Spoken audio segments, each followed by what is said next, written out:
ഇന്ന് നമ്മൾ സാധാരണ നമ്മൾ ചെയ്യണ പോലെയല്ല കേട്ടോ ഒന്ന് ചെയ്യാൻ വേണ്ടിയിട്ട് പോകുന്നത്. ഇന്ന് നമ്മൾ ഒരു ഫുള്ള് ഒരു ദിവസത്തെ ഒരു കുക്കിങ്ങാണ് ചെയ്യാൻ വേണ്ടിയിട്ട് പോകുന്നത്. അപ്പോൾ രാവിലെ നേരം കേട്ടോ, രാവിലെ എഴുന്നേറ്റ് എൻ്റെ മെയിനായിട്ടുള്ള പണി എന്താണെന്ന് വെച്ചിട്ടുണ്ടെങ്കിൽ കോഴീനെ അയച്ചിടാൻ വേണ്ടിയിട്ട് പോകണം. പുറത്തേക്ക് പോകണമെന്ന് വെച്ചിട്ടുണ്ടെങ്കിൽ പണ്ടത്തെ പോലെ പണ്ട് ഓടി പോകാൻ വേണ്ടിയിട്ട് പറ്റില്ല. ജാക്കറ്റൊക്കെ ഇട്ടിട്ട് വേണം പോകാൻ വേണ്ടിയിട്ട്. കാരണം പുറത്ത് നല്ല തണുപ്പാണ്.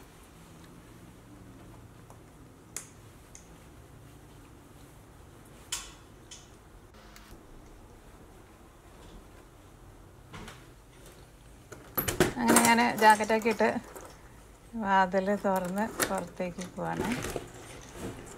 നല്ല തണുപ്പ് തുടങ്ങിയിട്ടുണ്ട്.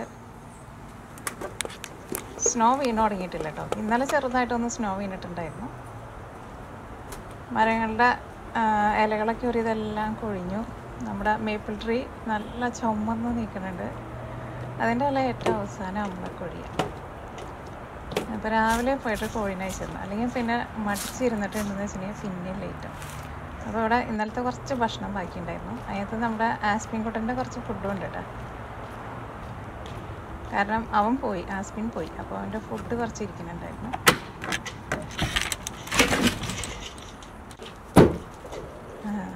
ഞാൻ വരാൻ വേണ്ടിയിട്ട് നോക്കി നിൽക്കുകയായിരുന്നു അവർ പുറത്തേക്ക് എടുക്കാൻ വേണ്ടിയിട്ട്.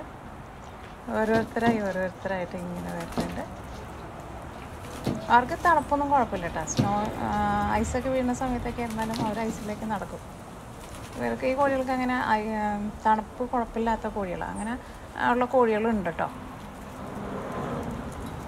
അങ്ങനെ ഐസിട്ട വഴിക്ക് തന്നെ അവിടെ ഭക്ഷണം ഞാൻ വയ്ക്കും. തലേ ദിവസത്തെ ബാക്കി ഉണ്ടെന്ന് വെച്ചിട്ടുണ്ടെങ്കിൽ ഭക്ഷണം വയ്ക്കും. ഇഷ്ടമായോ നിങ്ങൾക്ക് ആസ്പിൻ്റെ ഫുഡ്? ആസ്പിൻ്റെ ഫുഡ് അവർ കഴിക്കുന്നുണ്ട്.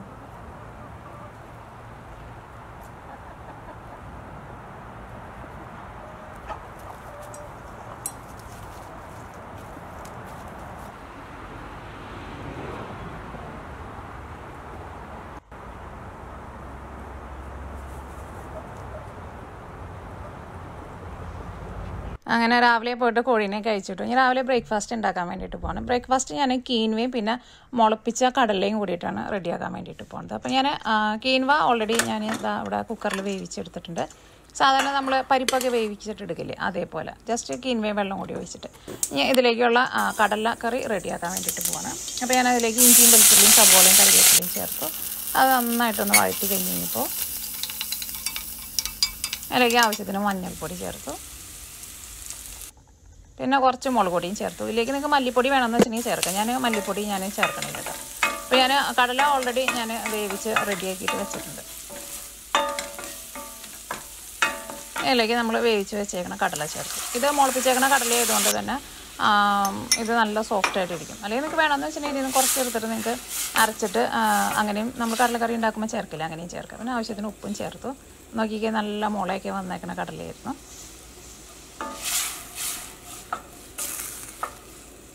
ഞാൻ ജസ്റ്റ് തവി കൊണ്ട് ജസ്റ്റ് ഒന്ന് ഉടച്ചും കൊടുത്തിട്ടുണ്ട്. ഞാൻ ചെറിയ തീയിൽ അവിടെ മൂടി വെച്ചു. ഞാൻ കീൻവ റെഡിയാക്കാൻ വേണ്ടിയിട്ട് പോകണം. കീൻവ റെഡിയാക്കുന്നത് സാധാരണ നമ്മൾ ഉപ്പുമാവൊക്കെ ഉണ്ടാക്കുന്ന പോലെ കേട്ടോ ഉണ്ടാക്കുക. അത് എനിക്ക് നല്ല ഇഷ്ടമാണ് കീൻവ. ഫസ്റ്റ് കടുക് പൊട്ടിച്ചു. ഇതിലേക്ക് ഞാൻ വെളുത്തുള്ളി ചേർക്കണില്ല, ഇഞ്ചിയും സവോളയും പച്ചമുളകും. പിന്നെ എരിവിന് വേണ്ടിയിട്ട് ഞാൻ കുരുമുളകാണ് ചേർക്കുന്നത്. പിന്നെ ഇത് ഇപ്പോൾ ചേർക്കുന്നത് മഞ്ഞൾപ്പൊടിയാണ് ചേർക്കുന്നത്. മഞ്ഞൾപ്പൊടി നന്നായിട്ടൊന്ന് മുരിയണം കേട്ടോ. അതുകഴിഞ്ഞിട്ട് നമ്മുടെ ടേസ്റ്റിനനുസരിച്ചിട്ട് നമുക്ക് കുറച്ച് കുരുമുളക് പൊടിയും ചേർത്തോളൂ. അത് കഴിഞ്ഞിട്ട് നമ്മൾ വേവിച്ച് വെച്ചേക്കണ കീനുണ്ടല്ലോ അതും കൂടിയിട്ട് മിക്സ് ചെയ്യും. ആവശ്യത്തിന് ഉപ്പും ചേർക്കാം. ശരിക്കും മഞ്ഞൾപ്പൊടി അങ്ങനെ ചേർക്കുമ്പോൾ ആ കീൻവയുടെ ഒരു പച്ച ഒരു ടേസ്റ്റ് ഉണ്ടാവും. അത് ഉണ്ടാവില്ല, നല്ല ടേസ്റ്റാണ്. അപ്പോൾ നമ്മുടെ കടലക്കറിയും റെഡി ആയിട്ടുണ്ട്.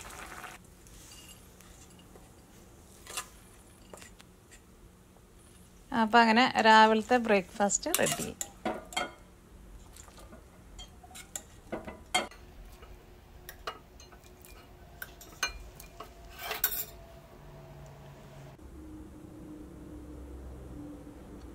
പുറത്തേക്ക് നോക്കുമ്പോൾ ഇപ്പോഴും നല്ല എന്താ പറയുക, അങ്ങോട്ട് സൂര്യനെ അങ്ങോട്ട് ഉദിച്ചിട്ടില്ല. നല്ല തണുപ്പുള്ളതുകൊണ്ട് തന്നെ ആകെ ഇങ്ങനെ അന്തരീക്ഷം ഭയങ്കര ക്ലൗഡി ആയിട്ടാണ് ഇരിക്കുന്നത്. ഭയങ്കര സൈലൻ്റാണ് തന്നെ. ചെറുതായിട്ട് കാറ്റൊക്കെ ഒന്ന് വീശുന്നുണ്ട്. സ്നോ എനിക്ക് തോന്നുന്നു അടുത്ത് തന്നെ വരുമെന്ന് തോന്നുന്നു. ഇന്നലെ ചെറുതായിട്ട് സ്നോ ഉണ്ടായിരുന്നു.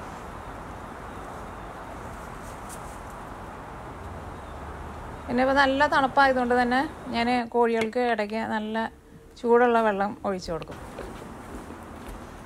അപ്പോൾ ഞാൻ അവർക്ക് കുറച്ച് വെള്ളം ഒഴിച്ചു കൊടുക്കാമെന്ന് വിചാരിച്ചു. ചൂടുള്ള വെള്ളമാണെങ്കിലും പെട്ടെന്ന് അത് നമ്മൾ പുറത്ത് വെച്ചിട്ടുണ്ടെങ്കിൽ പെട്ടെന്ന് അത് തണുക്കും. ഒരു വലിയ കുഴപ്പമൊന്നുമില്ലാണ്ട് പുറത്ത് നടക്കുന്നുണ്ട്. അങ്ങനെ രാവിലത്തെ എൻ്റെ ബ്രേക്ക്ഫാസ്റ്റിൻ്റെ പണിയൊക്കെ കഴിഞ്ഞു. അപ്പോൾ ഞാൻ വിചാരിച്ചു ഒന്ന് ബ്രേക്ക്ഫാസ്റ്റൊക്കെ കഴിക്കാമെന്ന് വിചാരിച്ചു. അപ്പോൾ ഞാനങ്ങനെ ബ്രേക്ക്ഫാസ്റ്റും കഴിച്ചു. പുറത്ത് പോയി വന്നിട്ട് നല്ല തണുപ്പുണ്ട്. നല്ല തണുപ്പടിച്ചിട്ടുണ്ടെങ്കിൽ നമ്മുടെ മൂക്കിൽ നിന്നൊക്കെ ഭയങ്കരമായിട്ട് ഇങ്ങനെ വെള്ളം വരുമല്ലോ.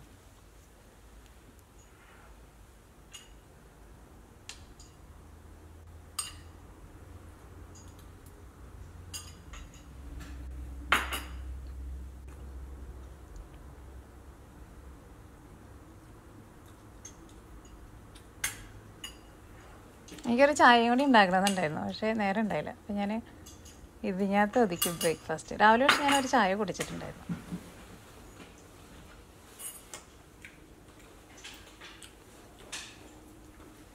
അടുക്കളയുടെ വിൻഡോ കൂടെ പുറത്തേക്ക് നോക്കുമ്പോഴായിരുന്നാലും കാണാൻ വേണ്ടിയിട്ട് നല്ല രസമായിട്ടാ. സമ്മറിൽ വേറെ ഒരു ടൈപ്പ്, വിൻ്ററൊക്കെ ആകുമ്പോൾ ആകെ ക്ലൈമറ്റും എല്ലാം അങ്ങോട്ട് ചേഞ്ച് ആവും. ഞങ്ങളെ കൂടെ നോക്കുമ്പോൾ കാണാം നമ്മുടെ കോഴികൾ അവിടെ നിന്നിട്ട് അങ്ങോട്ടും ഇങ്ങോട്ടും ഓടുന്നുണ്ട്. എനിക്ക് തോന്നുന്നു അവർക്ക് തണുപ്പ് മാറാൻ വേണ്ടിയിട്ടാണ് ഏത് നേരം അങ്ങോട്ടും ഇങ്ങോട്ടൊക്കെ ഓട്ടണം അവരുടെ പരിപാടി. അങ്ങനെ എനിക്ക് വീട്ടിൽ കുറച്ച് പണികളൊക്കെ ഉണ്ടായിരുന്നു, അപ്പോൾ അതൊക്കെ കഴിഞ്ഞു. അപ്പോൾ ഞാൻ ലഞ്ച് റെഡിയാക്കാമെന്ന് വിചാരിച്ചു. അപ്പോൾ എൻ്റെ അടുത്ത് ഓൾറെഡി കുറച്ച് ദോശമാവ് ഇരിക്കുന്നുണ്ടായിരുന്നു. അപ്പോൾ ഞാൻ വിചാരിച്ചു ദോശമാവും പിന്നെ കുറച്ച് ചിക്കനും ഇരിക്കുന്നുണ്ട്, അപ്പോൾ ബട്ടർ ചിക്കനും കൂടിയിട്ട് കഴിക്കാമെന്ന് വിചാരിച്ചു. ബട്ടർ ചിക്കനും പിന്നെ ദോശയും കൂടിയിട്ട് നല്ല കോമ്പിനേഷനായിട്ട് നിങ്ങൾ കഴിച്ചു നോക്കണം.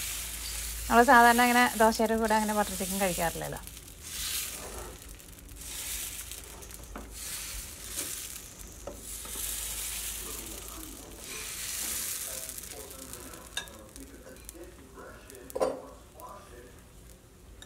അപ്പോൾ ദോശ ഒന്നും മൊരിഞ്ഞു വരാൻ വേണ്ടിയിട്ട് ഞാൻ ഇച്ചിരി ഓയിലും കൂടിയിട്ട് അങ്ങോട്ട് ചുറ്റിച്ചു കൊടുത്തു. ഇപ്പോൾ നമ്മുടെ ആസ്പിൻകുട്ടി നിന്ന് രാവിലെ പോയിട്ടോ. അപ്പോൾ നമ്മുടെ ആസ്പിൻ്റെ ഒരു വീഡിയോ എൻ്റെ കയ്യിൽ ഇരിക്കുന്നുണ്ടായിരുന്നു, അതും കൂടിയിട്ട് ഞാൻ ഇതിനകത്ത് കാണിക്കട്ടെ. കാരണം അവൻ പോയി കഴിഞ്ഞപ്പോൾ ഒരു പെട്ടെന്ന് ഭയങ്കര ഒരു സങ്കടമായി. എന്താ കേട്ടാന്ന് നോക്കിയത്. അപ്പോൾ ഞാൻ അടുത്ത് നമ്മൾ റെഡിയാക്കാൻ വേണ്ടിയിട്ട് പോകുന്നത് ബട്ടർ ചിക്കനാണ് ഉണ്ടാക്കുന്നത്. അപ്പോൾ ഞാനിവിടെ 1/2 കിലോ ചിക്കൻ എടുത്തിട്ടുണ്ട്. അതിലേക്ക് ആവശ്യത്തിന് കുരുമുളക് പൊടി, മഞ്ഞൾപ്പൊടി, മുളക് പൊടി, ആവശ്യത്തിന് ഉപ്പും കൂടി ചേർത്തിട്ട് നന്നായിട്ടൊന്ന് മിക്സ് ചെയ്തു. എന്നിട്ട് നമുക്ക് ചിക്കൻ ഒന്ന് വറുത്തിട്ടെടുക്കുക. ചിക്കൻ വറുത്തിട്ടെടുക്കുമ്പോൾ നിങ്ങൾക്ക് ബട്ടറിൽ വേണമെന്ന് വെച്ചിട്ടുണ്ടെങ്കിൽ ബട്ടറിൽ വറുത്തിട്ടെടുക്കുക. ഞാനിവിടെ സാധാരണ ഓയിലാണ് വറുത്തിട്ടെടുക്കുന്നത്. അപ്പോൾ നമ്മൾ ചിക്കൻ വറുക്കാനിട്ട് ഇനി നമുക്ക് ബട്ടർ ചിക്കനിലേക്കുള്ള മസാല റെഡിയാക്കാം. അപ്പോൾ ഇഞ്ചിയും വെളുത്തുള്ളിയും സവോളയും പച്ചമുളക് നന്നായിട്ടൊന്ന് വഴറ്റുക. അതിലേക്ക് ആവശ്യത്തിന് മഞ്ഞൾപ്പൊടിയും ചേർക്കുക, കുറച്ച് മുളക് പൊടിയും ചേർക്കുക. ഞാനതിലേക്ക് ഒരു വലിയൊരു തക്കാളിയും ചേർക്കുന്നുണ്ട്. അതിലേക്ക് ആവശ്യത്തിന് ഉപ്പും കൂടി ചേർത്തിട്ട് നന്നായിട്ടൊന്ന് മിക്സ് ചെയ്യാം. ഇതിലേക്ക് നമ്മൾ മെയിനായിട്ട് ചേർക്കേണ്ട ഒരു സാധനമാണ് ബട്ടർ ചിക്കനിൽ കസൂരിമേത്തി. കസൂരിമേത്തിയും കുറച്ച് ചേർത്ത് കൊടുത്തു. കസൂരിമേത്തി എന്നാലും കുറച്ച് നന്നായിട്ടൊന്ന് ചേർക്കണം കേട്ടോ. ഇനി അടുത്തത് നമ്മൾ ചേർക്കുന്നത് കാഷ്നട്ടാണ് ചേർക്കുന്നത്. ഞാൻ ഒരു പിടി കാഷ്നട്ടും ചേർത്തിട്ടുണ്ട്. ഇതെല്ലാം കൂടിയിട്ട് നമ്മൾ നന്നായിട്ടൊന്ന് മിക്സ് ചെയ്തു. അതിലേക്ക് നമ്മൾ ടേസ്റ്റിനനുസരിച്ചിട്ട് കുറച്ച് ഗരം മസാലയും ചേർത്ത് കൊടുക്കാം. എന്നിട്ട് നമുക്ക് ചെറിയ തീയിൽ മൂടി വയ്ക്കാം. ഇനി നമ്മുടെ ചിക്കൻ എന്തായി നോക്കാം. ചിക്കൻ ഇരുന്നിട്ട് ഒന്ന് ചെറുതായിട്ടൊന്ന് മുരിഞ്ഞിട്ടുണ്ട്. ചിക്കൻ ഒരുപാട് മുരിഞ്ഞ് ഭയങ്കര ക്രിസ്പി ആവരുത് കേട്ടോ. അപ്പോൾ നമുക്ക് ചിക്കൻ എടുത്ത് മാറ്റി വയ്ക്കാം. അത് നോക്കിക്കേ, ഇപ്പോൾ നമ്മുടെ തക്കാളിയൊക്കെ നല്ല സോഫ്റ്റായിട്ട് വന്നിട്ടുണ്ട്. ഇനി ഇത് നമുക്ക് മിക്സിയിൽ ഇട്ടിട്ട് കുറച്ച് വെള്ളം ഒഴിച്ചിട്ട് നല്ല പേസ്റ്റ് പോലെ അരച്ചിട്ടെടുക്കുക. എന്നിട്ട് നമ്മൾ ആ സെയിം പാനിലേക്ക് തന്നെ ഒരു വലിയ കഷ്ണം ബട്ടറും നമ്മൾ അരച്ചെടുത്തേക്കണം ആ പേസ്റ്റും കൂടിയിട്ട് ചേർത്തു. അത് അരച്ചിട്ടെടുക്കുമ്പോൾ നമുക്ക് അതിലേക്ക് ആവശ്യത്തിന് വെള്ളം ചേർത്തിട്ട് അരച്ചിട്ടെടുക്കുക. പിന്നെ നമ്മൾ അരപ്പ് മിക്സിയിൽ നിന്ന് ഒഴിക്കുമ്പോൾ ഒരുപാട് വെള്ളം പിന്നെ അതിലേക്ക് ചേർക്കണ്ട കേട്ടോ. കാരണം കുറേ വെള്ളം ചേർത്തിട്ടുണ്ടെന്ന് വെച്ചിട്ടുണ്ടെങ്കിൽ നമുക്ക് ക്രീം അധികം ചേർക്കാൻ വേണ്ടിയിട്ട് പറ്റില്ല. നമ്മൾ അതിലേക്ക് വറുത്ത് വെച്ചേക്കണ ചിക്കനും ചേർത്തു. അതിലേക്ക് നമുക്ക് ആവശ്യത്തിന് ക്രീമും ചേർക്കാം. ശരിക്കും ഇത്രയൊക്കെ ഉള്ളൂ ബട്ടർ ചിക്കൻ ഉണ്ടാക്കാൻ വേണ്ടിയിട്ട്. ഇനി നമുക്ക് ടേസ്റ്റ് നോക്കിയിട്ട് ഗരം മസാല വേണമെന്ന് വെച്ചിട്ടുണ്ടെങ്കിൽ അതനുസരിച്ചിട്ട് ചേർക്കുക. കസൂരിമേത്തി വേണമെന്ന് വെച്ചിട്ടുണ്ടെങ്കിൽ കസൂരിമേത്തി അതനുസരിച്ചിട്ട് ചേർത്ത് കൊടുക്കുക. ബട്ടർ ചിക്കനൊക്കെ ആർക്ക് വേണമെങ്കിലും ഭയങ്കര സിമ്പിളായിട്ട് പെട്ടെന്ന് തന്നെ റെഡിയാക്കിയിട്ട് എടുക്കുക. ഞാനൊന്ന് ടേസ്റ്റ് നോക്കട്ടെ.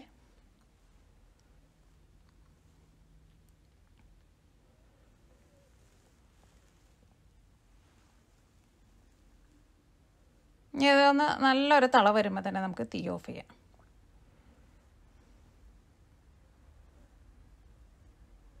നമ്മൾ ചെറിയ തീയിൽ വെച്ചിട്ട് ഇളക്കി കൊടുക്കണം കേട്ടോ. അല്ലെങ്കിൽ പെട്ടെന്ന് അതിനകത്ത് കാഷ്യൂൻ്റെ പേസ്റ്റൊക്കെ ഉള്ളതുകൊണ്ട് പെട്ടെന്ന് അത് അടിയിൽ പിടിക്കും. അത് നോക്കിയേ, ഇപ്പോൾ അത്യാവശ്യം നല്ലൊരു തളാക്കി വന്നിട്ടുണ്ട്. ഇത് നമുക്കൊരു സർവിങ് പ്ലേറ്റിലേക്ക് ചേർക്കാം.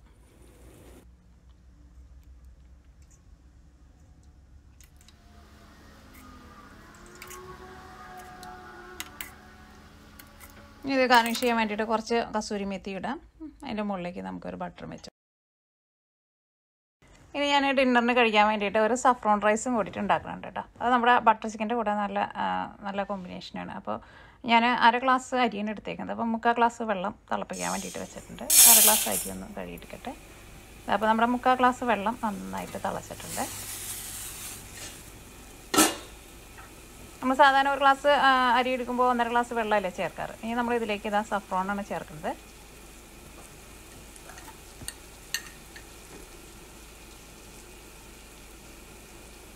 ഇത്രയ്ക്ക് സഫ്രോൺ ചേർക്കാം. അതിലേക്ക് നമുക്ക് അരി നന്നായിട്ട് കഴുകിയിട്ട് അതിലേക്ക് ചേർക്കാം. സാധാരണ നമ്മൾ അരി വേവിക്കണപ്പോൾ പക്ഷേ സഫ്രോണും കൂടിയിട്ട് ചേർക്കാം. അപ്പോൾ നല്ലൊരു ടേസ്റ്റാണ്. അതിലേക്ക് ഒരു ചെറിയ കഷ്ണം ബട്ടറും കൂടിയിട്ടിട്ടുണ്ട്. അപ്പോൾ അരി നല്ല സോഫ്റ്റായിട്ട് വരും. സഫ്രോൺ ചേർത്തേക്കുന്നത് കൊണ്ട് തന്നെ നല്ലൊരു മണം. നമുക്ക് ചെറിയ തീയിൽ മൂടി വെച്ചിട്ട് വേവിക്കാം. അടുത്തത് ഞാൻ ഒരു ചെറിയൊരു സാലഡും കൂടിയിട്ട് ഉണ്ടാക്കുന്നുണ്ട്. സാലഡല്ല, ജസ്റ്റ് ഫ്രൂട്ട്സ് മിക്സ് ചെയ്യാമെന്ന് വിചാരിച്ചു. ഞാൻ കഴിഞ്ഞ ദിവസം കടയിൽ പോയപ്പോൾ നല്ലൊരു പോമഗ്രേറ്റ് കിട്ടിയിട്ടുണ്ടായിരുന്നു. അപ്പോൾ ഞാൻ അതൊന്ന് അത് ഒന്ന് കട്ടൊക്കെ ചെയ്ത് അതിൻ്റെ കൂടെ നിന്ന് സീഡ്സൊക്കെ എടുത്തിട്ടുണ്ട്. ഇതാരെങ്കിലും നമുക്ക് ഇതേപോലെ റെഡിയാക്കി വെച്ച് തരണമെങ്കിൽ കഴിക്കാൻ വേണ്ടിയിട്ട് നല്ല എളുപ്പമുണ്ടോ. ഞാൻ കുറച്ച് ബ്ലൂബെറിയും കൂടി ചേർത്തിട്ട് റെഡിയാക്കിയിട്ടെടുത്തു. നമുക്ക് രാത്രി ഭക്ഷണം കഴിച്ച് കഴിയുമ്പോൾ കഴിക്കാമല്ലോ. ഐസ്ക്രീം ഉണ്ടെന്ന് വെച്ചാൽ കുറച്ച് ഐസ്ക്രീം കൂടിയിട്ട് മിക്സ് ചെയ്തിട്ട് കഴിക്കാം. അതാ നോക്കിയിട്ട് നമ്മുടെ സഫ്രോൺ റൈസ് റെഡി ആയിട്ടുണ്ട്. നല്ല മണം കേട്ടോ, നല്ല ടേസ്റ്റാണ്.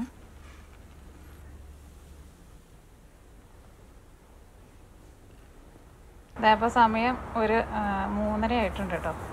ചെറുതായിട്ടൊന്ന് ക്ലൗഡി ആയി തുടങ്ങിയിട്ടുണ്ട്. ഒരു 4:30 5 മണിയൊക്കെ ആകുമ്പോഴേക്കും നല്ല ഇരുട്ടാവും. 4:30 ആകുമ്പോഴേക്കും നല്ല ഇരുട്ടാവും.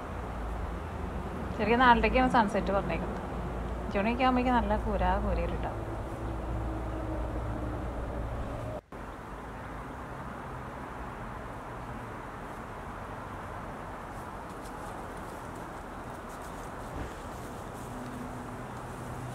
അപ്പോൾ വീഡിയോ നിങ്ങൾക്ക് ഇഷ്ടമായിട്ടുണ്ടാവുമെന്ന് വിചാരിക്കണം. ഇഷ്ടമായിട്ടുണ്ടെന്ന് വെച്ചിട്ടുണ്ടെങ്കിൽ കമൻറ്റ്സ് ഇടണം. അപ്പോൾ നിങ്ങൾക്ക് ഇഷ്ടമായെന്ന് വെച്ചിട്ടുണ്ടെങ്കിൽ നമുക്ക് ഇതേപോലത്തെ കുറച്ച് വീഡിയോസുകളൊക്കെ ഞാൻ ചെയ്യാം. അപ്പോൾ നിങ്ങൾക്കൊരു ഉണ്ടാക്കുന്ന ഭക്ഷണത്തിൻ്റെയൊക്കെ നിങ്ങൾക്കൊരു ഐഡിയ കിട്ടുമല്ലോ.